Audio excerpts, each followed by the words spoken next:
Hey, what is up guys, welcome back to the channel. In today's video we have the Alice gameplay and review in Disney Mirrorverse. So if you are new, please leave a like and subscribe for more videos on the channel, and also follow my Twitter down in the description down below to stay updated when I do upload. So a quick disclaimer, I am part of the Kabam creator program. So what that means, I get these guardians every single month and I get to make videos on them, and after I make those videos they get removed from my account. So I don't actually benefit from having these guardians on my account. I can't claim any of their milestones, I can't do all new content with them, only stuff I've already done before. So yeah, we're gonna get straight into it. So Alice is a support guardian in Disney Mirrorverse. We're going to go over her core ability first. So when Alice hits an enemy with a heavy attack, the enemy is inflicted with a minus 25% dizzy debuff for 3 seconds. What is a dizzy debuff? So it affects a target's accuracy up to a maximum of minus 80%, decreasing the chance of them successfully landing a basic or heavy attack against their opponents. So these you want to apply, you do that by using a heavy attack,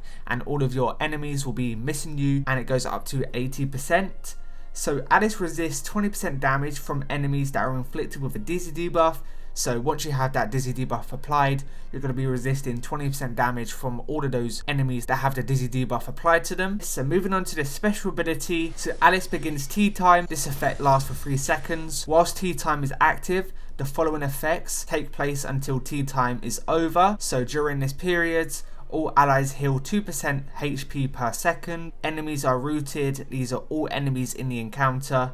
And all allies gain a 20% attack buff and a 20% defense buff. Now tea time lasts for 3 seconds, so you're going to be healing yourself 2% HP per second, all of your allies for 3 seconds.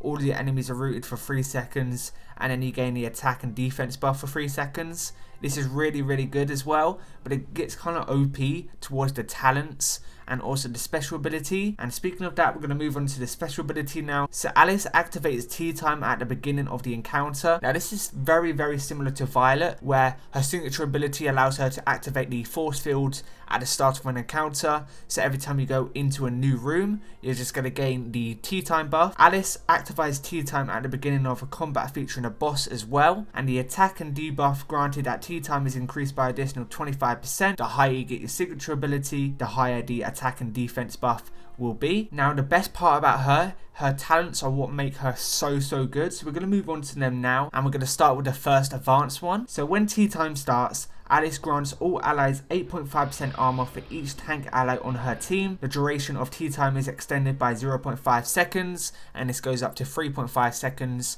Now what you want to do, if you want to go into a boss fight where you need lots and lots of armor, you should go in with Alice and 2 other tank guardians. If one of your allies is a tank guardian, you're going to gain 8.5% armor. But if you have 2, you're going to gain yourself 17% armor.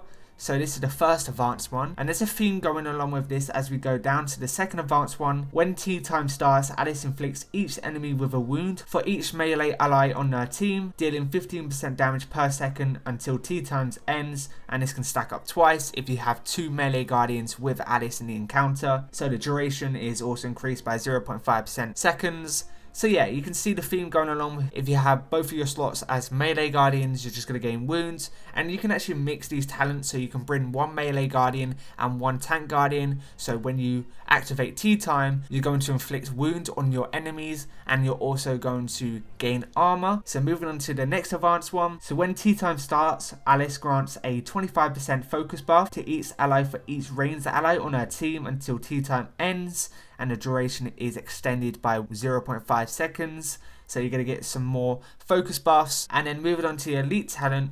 When tea time starts, Alice heals all allies for 3% HP for each support ally on her team, and the duration of tea time is extended by 0.5 seconds. So it's just going to make your healing so much stronger if you have another support guardian with you. So if you bring in a tank guardian with you with Alice and another support guardian, you're going to be gaining healing and also armor. So Alice can be OP in the right situation, and you can just create those situations whenever you want. She is a utility god, and she's actually OP.